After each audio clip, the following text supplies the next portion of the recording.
बिस्मिल्लाहिर्रहमानिर्रहीम, अस्सलाम वालेकुम। उम्मीद है कि तमाम बच्चे खैरियत से हैं। मैं हूं आपकी ज्योग्राफिया की टीचर मिस फरहीन और मैं तमाम बच्चों को आज की क्लास में खुशामदीद कहती हूं। प्यारे बच्चों, असल में बात यह है कि आज लेक्चर शुरू करने से पहले मैं ये सोच रही थी कि पानी जो है ये बहुत ज़्यादा पीना चाहिए क्योंकि ये सेहत के लिए बहुत अच्छा होता है। इंसान खाए पिए बगैर तो जिंदा रह सकता है लेकिन पानी के बगैर नहीं रह सकता। लेकिन क्या आपने कभी सोचा है कि ये पानी जो रोज हम पीते हैं ये कहां से आता है? ये कितना पुराना है? क्या ये बहुत ज्यादा पुराना है, सदियों पुराना है? इसे बनाता कौन है और ये बारिश कैसे होती है? तो प्यारे बच्चों, इस चीज को सोचने के लिए मैंने सोचा कि आज मैं आपको जमीन पर पानी की फराहमी जारी रखने के लिए आबी चक्कर के अमल के बारे में बताऊं। यानी कि आज हम वाटर साइकिल आबी चक्कर के बारे में पढ़ेंगे। प्यास तो मुझे बहुत लगी थी और पानी से मेरी प्यास बुझ भी गई, लेकिन मुझे ये नहीं पता कि ये पानी कितना पुराना है। पुराना नया तो किसी ने नहीं बनाया था, लेकिन ये कि ये कहां से आता है, क्यों आता है, कहां चला जाता है, आज हमने इस आबी चक्कर में यही पढ़ना है। इसके लिए मजीद आप अपनी किताब ज्योग्राफिया की किताब का जो है वो सहारा ले सकते हैं रिसोर्स के तौर पे, जिसमें आप बाब नंबर 2 पानी के जराए और इंतजाम यानी कि वाटर सोर्सेज एंड मैनेजमेंट से पढ़ सकते हैं, जिसमें आबी चक्कर यानी कि वाटर साइकिल का जो टॉपिक है वो बड़े अच्छे अंदाज में बयान किया गया है।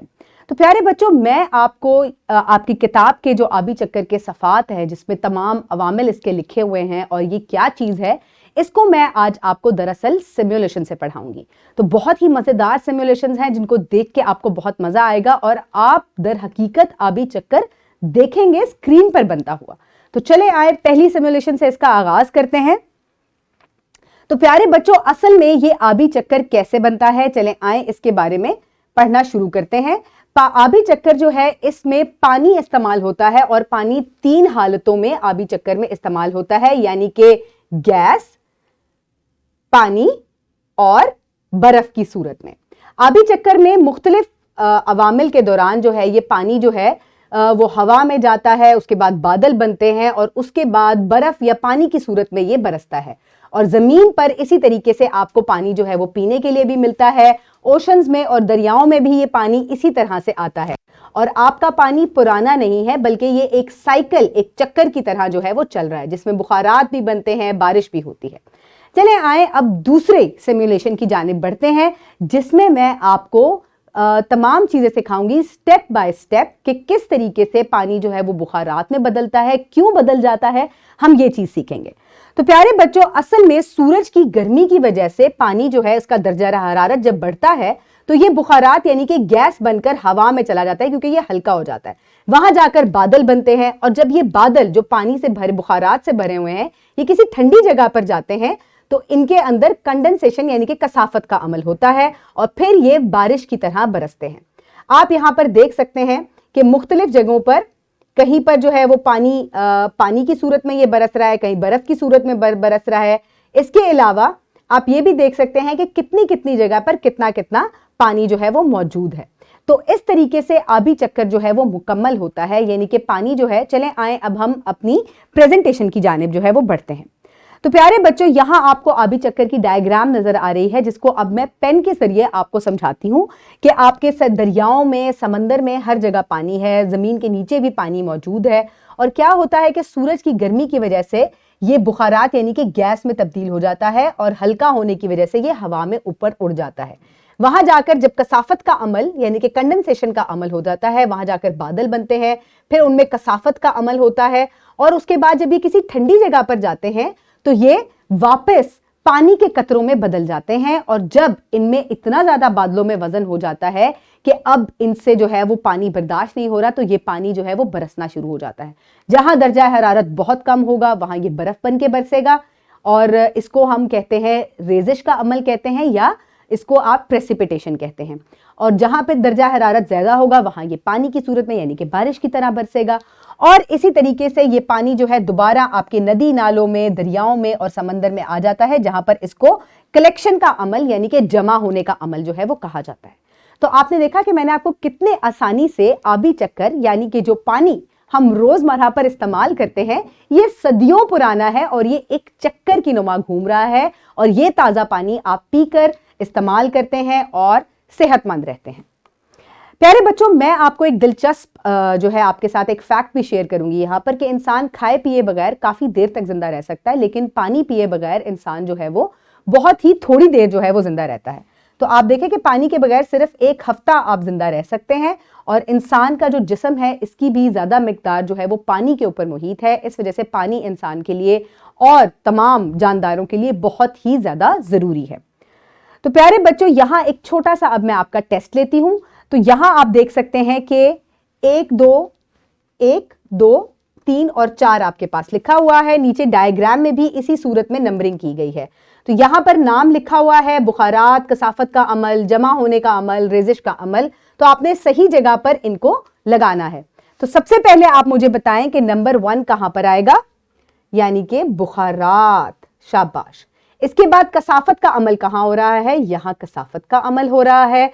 जमा होने का अमल रेजिश का अमल कहां हो रहा है, जहां पर बारिश या बर्फ बरसेगी वहां पर, क्योंकि बारिश, बर्फ, ओले तमाम रेजिश के मुख्तलिफ नाम हैं। इसके बाद जमा होने का अमल जो है वो नंबर 4 पर यहां हो रहा है। नदी नालों में पानी या समंदर में पानी वापस जमा हो जाता है। तो कितना आसान था ये। तो प्यारे बच्चों, चले आए अब हम खुद अपना आबी चक्कर बनाते हैं, जिसको आपको बनाकर बहुत मजा आएगा। आप बहुत ही सिंपल चीजों से अपने जो है घर में आबी चक्कर या अपनी क्लास में आबी चक्कर जो है वो मुकम्मल कर सकते हैं। चीजें आपको क्या चाहिए, आपको गर्म पानी चाहिए। मैंने यहां कप में पानी को उबाल कर गर्म करके रखा है, और ये भी इस वक्त भी काफी गर्म है। एहतियात से इसको इस्तेमाल करना है आपने।